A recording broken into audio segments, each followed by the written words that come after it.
YouTube channel MP live news में आपका स्वागत है। आज हम बात कर रहे हैं विंध्य के कद्दावर नेता पूर्व नेता प्रतिपक्ष अजय सिंह राहुल की। अगर हम बात करें अजय सिंह राहुल की, तो अजय सिंह राहुल के लिए जो पिछला कार्यकाल है, अगर हम पिछले 5 वर्ष की बात करें तो उनके लिए बहुत अच्छा घटा नहीं है। पिछले 5 साल में उनको 2 बार हार का सामना करना पड़ा है। अगर हम पिछले लोकसभा चुनाव की बात करें तो सतना संसदीय सीट से पार्टी द्वारा अचानक निर्देश दिए जाने पर उनको चुनाव लड़ना पड़ा था और सिर्फ मतदान को 18 दिन शेष रह गए थे। उसके बावजूद वह पूरे दमखम के साथ चुनाव मैदान में उतरे और सिर्फ 7,000 वोटों से उनको हार का सामना करना पड़ा था। अगर हम पिछले विधानसभा चुनाव की बात करें, पिछले विधानसभा चुनाव में भी उनको हार का सामना करना पड़ा था। पार्टी द्वारा उन्हें पूरे विंध्य का दायित्व दे दिया गया था, जिसके कारण वह विंध्य के अन्य सीटों पर चुनाव प्रचार करते रह गए। उनको जिताने के लिए, उन प्रत्याशियों को जिताने के लिए भरसक प्रयास करते रह गए, जिसके कारण वह अपने विधानसभा क्षेत्र में समय नहीं दे पाए। कार्यकर्ताओं के भरोसे रह गए। कार्यकर्ताओं के प्रति उनका अति आत्मविश्वास था, जिसके परिणाम स्वरूप कार्यकर्ता उनके उम्मीदों पर खरे नहीं उतरे, जिसके बावजूद उनको चुनाव हारना पड़ा था।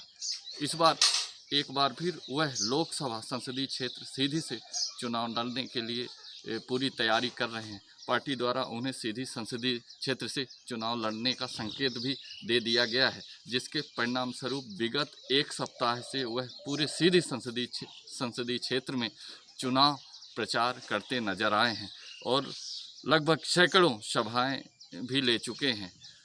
एक रणनीति के तहत इस बार वह चुनाव मैदान पर उतर रहे हैं, क्योंकि यह चुनाव उनके लिए राजनीतिक प्रतिष्ठा का चुनाव है, उनके राजनीतिक साख को बचाने वाला चुनाव है। इस चुनाव से उनके राजनीतिक कैरियर की दशा और दिशा निर्धारित हो जाएगी। इसलिए इस चुनाव को पूरे दमखम के साथ लड़ रहे हैं। जो खामियां पिछले इस चुनाव में रह गई थी, उन खामियों को दूर करने का भी वो भरसक प्रयास कर रहे हैं। कई भाषणों में उनके यह साफ स्पष्ट तौर पर आया है कि कुछ नेता कार्यकर्ता कई पोलिंगों का ठेका ले लेते थे, जो इस चुनाव में वह स्पष्ट तौर पर दिख रहा है कि वो किसी एक कार्यकर्ता के भरोसे नहीं रहेंगे या किसी एक नेता के भरोसे नहीं रहेंगे। वो स्पष्ट तौर पर उन्होंने कहा है कि मैं एक एक कार्यकर्ता से जुड़ूंगा और एक एक कार्यकर्ता मुझे चुनाव जिताएगा। वहीं उन्होंने यह भी कहा है कि कुछ लोग मध्यस्थता करते हैं उनके और जनता के बीच में। तो उन्होंने स्पष्ट जनता को अपनी सभाओं में कहा है कि अगर किसी को मुझसे काम है तो सीधे आकर मुझसे मिलें, किसी को माध्यम ना बनाएं।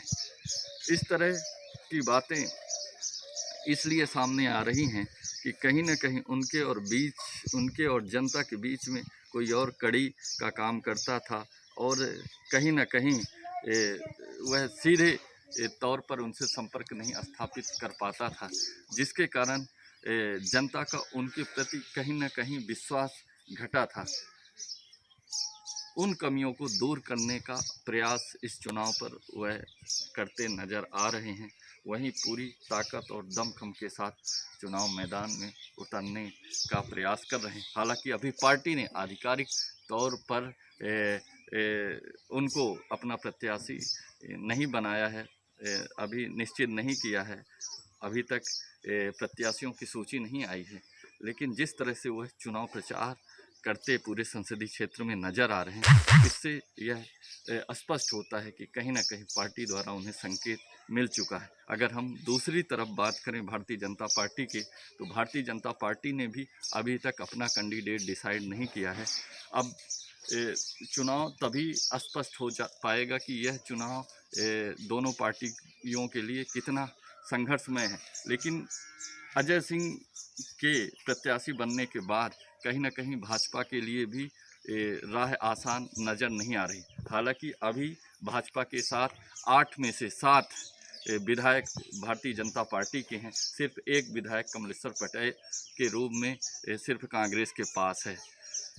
और जो हम वोटों का अंतर कहें तो काफ़ी अंतर है भाजपा कांग्रेस में। अभी वोटों के अंतर में भाजपा बहुत आगे है कांग्रेस से। उसके बावजूद अजय सिंह के चुनाव मैदान में उतरने से माहौल थोड़ा सा बदल गया है और चुनाव काफ़ी कांटों भरा हो गया है। यह तो आने वाला वक्त बताएगा कि यह चुनाव किसके पाले में जाता है, किस पार्टी के पाले में जाता है। यह तो आने वाला समय ही बताएगा, लेकिन यह चुनाव किसी भी पार्टी के लिए आसान नहीं होगा और यह चुनाव अजय सिंह के लिए बहुत ही महत्वपूर्ण होगा।